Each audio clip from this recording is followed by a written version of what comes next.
Welcome to your Daily Writing Habit, episode number 444. If you're writing a book or thinking about it or trying to finish a book that you've started at some point, you are in the right place. Good morning. Happy Sunday. I'm your host, Christine Whitmarsh, also known as Christine Inc. Christine-Inc.com. Each day I'm sharing with you the writing habits I've learned over my 18 years as a ghostwriter, book coach, and author.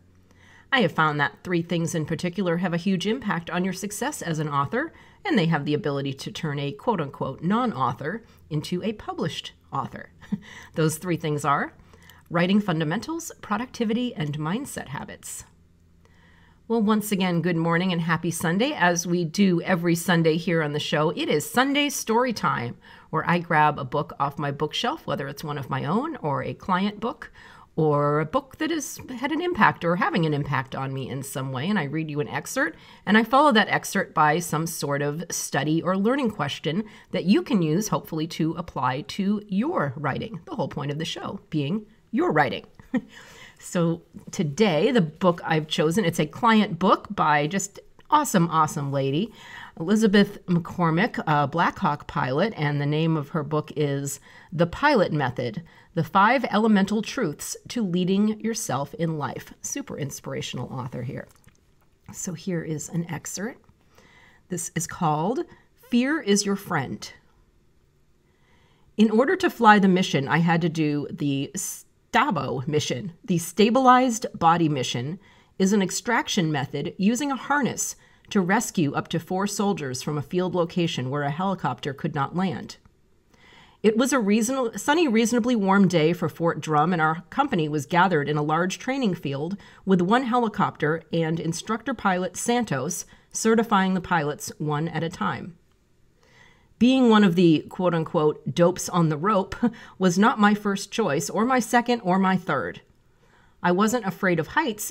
That wouldn't make much sense for a helicopter pilot, but I wasn't comfortable with hanging underneath a perfectly good helicopter I could be flying. I didn't have a choice, though, if I wanted to perform the mission. I was committed to being out of that comfort zone and doing something different. But I was scared and I was nervous. I was afraid. And as I stepped into the thick webbed belts of the harness that wrapped around every limb in my torso, time seemed to stand still. I could hear every word the field unit's sergeant running the ground side said in between the pounding of my heart. Every thud was loud in my ears, and I could see the Black Hawk make its way over the treetops to come around to release the first crew. As the helicopter slowly made its way back to the field area and lowered closer to the ground, slowly, just barely moving forward to let the lowest soldier step onto the ground, then the next, until all 4 were there. The Black Hawk moved ahead away from the troops who had unbuckled their harnesses. Then the Black Hawk landed, waiting for the next pilot change and 4 new quote-unquote dopes. I was up. The 2 crew chiefs were lined up in front of me and another pilot behind me. Yes, I was the only female again. Ready? The sergeant barked. It wasn't really a question. Our harnesses were checked when we double-checked each other's and moved to the extraction area. In reality, it only took moments to hook up to the rope and be lifted into the air, but it seemed like an eternity of anticipation and heightened awareness. I watched the legs and feet of the 2 crew chiefs above me, already suspended, as I was lifted 1 foot, then 2, then 5, then tug. The pilot below me was lifted off the ground too, his weight pulling on my ropes and harness. My harness became so tight it was difficult to breathe, pulling against my rib cage, and every heartbeat seemed slow. I could see the green trees, the sun sparkling on the babbling creek that wound through the trees, and as the helicopter started moving slowly forward, the summer air buffeted my face. It was amazing. I tilted my head back and laughed and saw the crew chief above me doing slow jumping jacks in the air and grinning. Below me, the pilot had his arms extended fully, hands open to catch the air. The rope swayed slightly as we turned back toward the training field. Our time was nearly done, and it felt as if we had just taken off.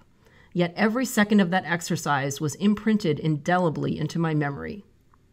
Fear will do that. Fear is not something to avoid, though. Fear is your friend. Fear is what tells you you are alive. Pay attention. This is important. Living a life without fear means you are not trying anything different, not taking a risk, living a life on autopilot. Fear isn't something to avoid.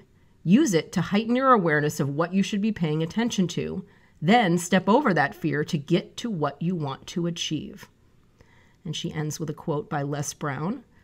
Too many of us are not living our dreams because we are living by our fears. That was awesome. That got my heart going a little bit trying to imagine that. And that again, excuse me, that's an excerpt from the book, The Pilot Method, The 5 Elemental Truths to Leading Yourself in Life by one of our amazing authors, a Black Hawk pilot as well, just extraordinary woman, Elizabeth McCormick. And here is your action question based on that excerpt. Actually, just a few simple questions here. What are you avoiding now in your life because of fear? What's the worst that could happen if you faced that fear? What's the best thing that could happen if you faced that fear? And those are today's questions. Thank you for joining me here on Your Daily Writing Habit, where I am helping you write and finish writing an awesome book. And if you know someone else who wants to do the same, you can just let them know about yourdailywritinghabit.com. Thank you so much, and until tomorrow, happy writing.